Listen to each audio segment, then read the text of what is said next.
इसी बीच बड़ी खबर शाहजहांपुर से आ रही है। आपको बता दें कि शाहजहांपुर में हाईवे के किनारे अधजली नग्न अवस्था में मिली एक डिग्री कॉलेज की छात्रा के मामले का पुलिस ने आज खुलासा कर दिया है। पुलिस ने छात्रा की सहपाठी छात्रा समेत 3 छात्रों के लिए गिरफ्तार किया है। पुलिस के मुताबिक आरोपियों ने पूछताछ में बताया कि सहपाठी ने अपने 2 दोस्तों के साथ मिलकर उससे दुष्कर्म की कोशिश की थी। उसके विरोध पर उस पर केरोसिन डालकर जलाने की कोशिश की थी। यहां आपको बता दें कि बीते सोमवार की सुबह कांट थाना क्षेत्र की रहने वाली बीए की छात्रा एसएस कॉलेज से लापता हो गई थी। सोमवार की शाम छात्रा तिलहर थाना क्षेत्र के नेशनल हाईवे 24 पर नगरिया मोड़ के पास नग्न अवस्था में जली हुई मिली थी। पुलिस ने छात्रा को मेडिकल कॉलेज में भर्ती कराया था, जहां उसकी हालत गंभीर होने पर उसे लखनऊ के लिए रेफर कर दिया गया था। वहीं छात्रा के परिवार की तहरीर के आधार पर पुलिस ने अज्ञात के खिलाफ धारा 326 और 307 के तहत मुकदमा दर्ज कर जांच शुरू कर दी थी। वहीं पुलिस ने आज 3 दिन के बाद मामले का पर्दाफाश करते हुए एक छात्रा समेत 3 छात्रों के लिए गिरफ्तार किया है और मामले का पर्दाफाश कर दिया है। ये 22 फरवरी को शाम लगभग 6:15 बजे के आसपास की सूचना मिली थी कि एक युवती जो जली हुई अवस्था में है, जिस पर जले के निशान हैं, वो रिंग रोड पड़ता है, राईखेड़ा गांव है, उसके पास सड़क पर मिली है और उस पर गांव वाले भी पहुंचे, पुलिस के लोग भी पहुंचे वहां। तत्काल उसको उपचार के लिए सदर अस्पताल भेजा गया। मौके पर भी एक टीम लगाई गई जो इस तथ्य को समझने के लिए वहाँ काम कर रही थी कि वहाँ क्या हुआ होगा। उसके दौरान वहीं बाग में एक जगह कुछ जले हुए चीज़ें, जिसको कहा जाए राख था, वो एक जगह इकट्ठा किया हुआ था, जिसमें 2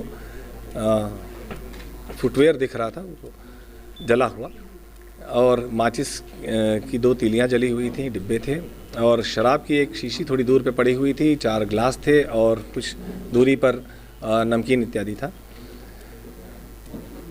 इस युवती ने यहाँ सदर अस्पताल में जो मजिस्ट्रेट गए उसका स्टेटमेंट लेने के लिए, जो इसको डाइंग डिक्लेरेशन कहते हैं, मृत्यु पूर्व कथन, जो कि वो गंभीर हालत में थी, 50% से ऊपर उसको बर्न्स थे। तो जब उन्होंने इसका स्टेटमेंट लिया तो उस वक्त उसने केवल इतनी बात वो बता पाई कि मैं कॉलेज के 3रे मंजिल पे थी और उसके बाद क्या हुआ मुझे याद नहीं।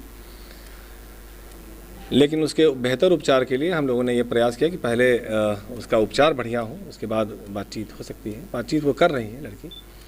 उसको तत्काल रात में ही श्यामा प्रसाद मुखर्जी चिकित्सालय जो लखनऊ में है वहाँ के लिए रेफ़र किया गया है और रात में वहाँ उसको वहाँ एडमिट करके और ये सुनिश्चित किया गया कि उसका बेहतर उपचार हो। साथ में एक डिप्टी एसपी यहाँ से गए थे जो लाइजनिंग के लिए थे, वहाँ लोकल ऑफिसर्स के साथ में एक महिला सब इंस्पेक्टर, 2 महिला सिपाही थे, एक थाने के सब इंस्पेक्टर भी गए थे ताकि उपचार में कोई कोताही ना हो।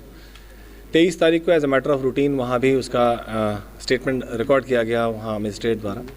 उस पर उसने 2 नाम बताए कि एक उसकी सहपाठी है पिंकी और एक उस पिंकी का ही रिश्तेदार है जो उसकी बहन का देवर है एक्चुअली, मनीष। ये दोनों थे। पिंकी के कहने पर ही वो निकली थी वहाँ से। उसने कहा कि चलो मैं आती हूँ और वहाँ मिलो। इस पर मैं बाहर निकली और उसके बाद फिर मनीष के साथ में 2 नामों के बाद हम लोगों ने ये प्रयास किया कि और भी चीज़ें क्लियर हो जाए। तो क्योंकि वो लड़की बात करने की स्थिति में थी तो उनके परिवार वालों से अनुमति लेकर और उनके सहयोग और सहमति से उसके और भी धीरे धीरे कुछ चीज़ें पूछी गई। जब भी वो बात करने की स्थिति में रहती थी तो उससे पूछा गया, तो कई उसके वीडियोस बनाए गए ताकि चीज़ें क्लियर हों। तो उस आधार पर ये बात समझ में आई कि उसने ये कहा कि हमारे साथ 3 लोग थे, जिसमें एक मनीष था, एक राजू था जो पिंकी के बुआ का लड़का है और एक सुभाष था जो सहपाठी ही है और पिंकी का भी मित्र है और मनीष का भी मित्र है। पिंकी ने ही कहा कि तुम चलो मैं आती हूँ, और इसके पहले भी उसने ये बताया कि पिंकी ने अपने इन मित्रों से उसकी दोस्ती कराने की कोशिश की थी और उससे वीडियो कॉल कराने की कोशिश की थी, लेकिन इसके द्वारा मना कर दिया गया था। इसके बाद इसने यह भी बताया कि इन तीनों ने वहाँ पहुँचकर राईखेड़ा पहुँचकर वहाँ इसके साथ गलत करने का प्रयास किया और जब इसके द्वारा रेजिस्ट किया गया तो उन्होंने मिट्टी का तेल छिड़ककर इसको आग लगाया, जान से मारने की कोशिश की। और इस पर वो भागी वहाँ से। उसके बाद किसी तरह से गांव वालों ने मिलकर और पुलिस ने मिलकर उसकी सहायता की और उसका उपचार के लिए उसको अस्पताल लाया गया। ये एक ऐसा बयान है जिसकी सैंक्टिटी बहुत है। ये मृत्यु पूर्व कथन जिसको कहा जाता है, ये एक ऐसा एविडेंस है जिसको ओवर रूल करने के लिए उससे बेहतर एविडेंस की आवश्यकता होती है। इसलिए हम लोगों ने हमारे जो इन्वेस्टिगेशन की दिशा है वो इसी तरफ जारी रखी, क्योंकि वो पीड़ित युवती का कथन है और ऐसे गंभीर परिस्थिति में दिया गया कथन है जिसको गैंग डिक्लेरेशन कहा जाता है। इस आधार पर यहाँ उनके द्वारा जो बताया गया है युवती के द्वारा, और उनके माता पिता के भी संज्ञान में था ये, उस पर ये 4 अभियुक्तों को गिरफ्तार किया गया है, जिनके नाम पिंकी है, मनीष है, राजू है और सुभाष है। इसी दौरान उस घटनास्थल जहाँ पर उसके कपड़े जले हुए मिले थे एक साथ, वहाँ दोबारा हम लोगों ने प्रयास किया जाकर पता करने का कि वहाँ क्या हुआ होगा। तो एक तथ्य ये भी आया संज्ञान में, प्रकाश में आया कि वहाँ जो शराब और ये जो शीशी ये थे, ग्लासेस थे, ये एक वहीं का है कि जिसका खेत है, उसमें गन्ना कटवाने के लिए 4 लोग आए थे, तो उनके द्वारा ये शराब इस्तेमाल की गई थी वहाँ पर, और वो नमकीन इत्यादि भी उन्हीं के द्वारा इस्तेमाल की गई थी। जो 16 तारीख की बात थी, मंगलवार की बात थी, उनके भी बयान रिकॉर्ड किए गए हैं। तो अब हमारे विवेचना की दिशा ये है कि वहाँ इन लोगों द्वारा कैसे पहुँचे ये लोग और वहाँ क्या ऐसा हुआ होगा।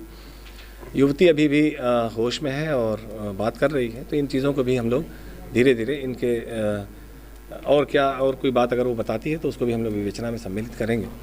इसी दौरान हम लोग इन अभियुक्तों के विरुद्ध भी जो उसके युवती द्वारा दिया गया बयान है उसको पुष्ट करने के लिए जो भी साक्ष्य एकत्रित करने हैं उस दिशा में हम लोग गंभीरता से लगे हुए हैं। जहाँ तक इनके स्टेटमेंट्स की बात है, वो अभी तक उनके द्वारा इनकार किया गया है कि घटना उनके द्वारा नहीं की गई है, लेकिन और भी ऐसे तथ्य हम यदि संज्ञान में आता है उनके विरुद्ध जो साक्ष्य हैं उनके आधार पर हमारी कार्रवाई होगी।